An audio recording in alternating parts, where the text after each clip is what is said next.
Issue उठा है कि वोटर की उम्र 18 साल और 25 साल होनी चाहिए। तो आपको क्या लगता है कि आखिर तहरीक इंसाफ को, अभी तो खैर इलेक्शन नहीं हो रहा मगर धूम मची हुई कि इलेक्शन बहुत जल्द होने वाले हैं, मगर कुछ कॉलर का हमारा कहना ये है कि इलेक्शन तो होने के अभी दूर दूर तक भी चांस नजर नहीं आ रहा है, मगर फिर भी ये शोर मचा हुआ है कि 18 साल और 25 साल की उम्र होनी चाहिए। 16 साल की उम्र का इंसान बच्चा वोट नहीं दे सकता। आखिर यूथ से क्यों इस बात का डर है? क्या मुस्लिम नून लीग हुकूमत को ये डर है कि वोट बैंक सिर्फ तहरीक इंसाफ का है, जिसकी वजह से यूथ तहरीक इंसाफ के साथ खड़ी हुई है? आखिर इस डर और खौफ से अगर मुस्लिम नून लीग को ये पता चल जाए कि यूथ इनके साथ खड़ी है, तो शायद हो सकता है वो तो 16 साल के बच्चे को भी अलाउ कर देंगे कि 16 साल का बच्चा भी वोट डाल सकता है। आखिर इतनी पाबंदियां क्यों, जबकि आपको पता है कि आज का बच्चा ज्यादा इंटेलिजेंट है। अगर ओल्ड एज के बंदे को देखें, 50 साल, 60 साल, 80 साल के आदमी को देखें जो हुकूमत में है, जो गवर्नमेंट के बड़े बड़े ओहदों पे हैं, आप अगर उनकी एजें देखें तो आप देखें कितनी मेमोरी छोटी होती है। आज का इंटेलिजेंट बच्चा, छोटे बच्चे के हाथ में भी अगर मोबाइल दे दें तो वो आपसे ज्यादा तेजी से काम करेगा और दिमाग उसका तेज चलेगा। इस पे हम बात करेंगे, मगर अपने टॉपिक पे रहिएगा, अपनी बात पे रहिएगा। ऐसा ना हो कि आके एक दूसरे के ऊपर चढ़ाई करते हैं, जिस तरह फाइट शुरू कर देते हैं।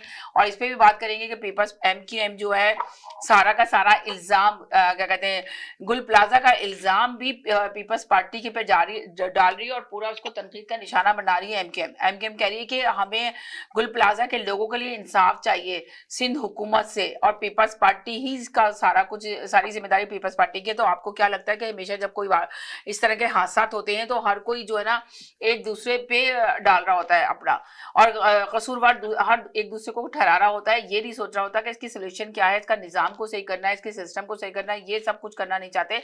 मगर एमक्यूएम भी आजकल बहुत एक्टिव नजर आ रही है। और 28वीं तरमीम पे बात करेंगे कि 28वीं तरमीम का बहुत शोर मचा हुआ है, जबकि पीपल्स पार्टी 28वीं तरमीम के बिल्कुल खिलाफ है। सूबे बनने की बातें हो रही हैं कि सूबे बनेंगे नहीं बनेंगे, क्या बनाने की तैयार होगी नहीं होगी। सुनने में आ रहा है कि फरवरी के महीने में काफी चेंजिंग नजर आएंगी आपको होती हुई। तो इस पे हम गुफ्तगू करेंगे, मगर बताते हैं कि लफ्जों का चुनाव बहुत अच्छे से रखिएगा। ऐसे लफ्ज बोलिएगा जिससे किसी की दिल आजारी न, उसका खास ख्याल रखिएगा तो ज्यादा बेहतर होगा। जी महमूद भाई, क्या कहेंगे आप? जी महमूद भाई, हेलो। जी वालेकुम सलाम जी। हाँ जी, बात ये है कि हाँ जी, आपने मुझे ले लिया। मैं समझ नहीं आ रही क्योंकि आपने बहुत सारी मौजूद छेड़ दिए हैं। आपको सिर्फ एक मौजू पे बात कर लें जिसपे जो आपको समझ में आता है उस पे बात कर लें, जो समझ में नहीं आता उसको ना बात करें। जरूरी नहीं कि आप हर टॉपिक पे बात करें। मैं थोड़ी कर लेता हूँ ताकि सारे इंसानों के साथ इंसाफ हो। तो उसमें मैंने तो ये नोट किया है, जो मेरे ऑब्जर्वेशन है,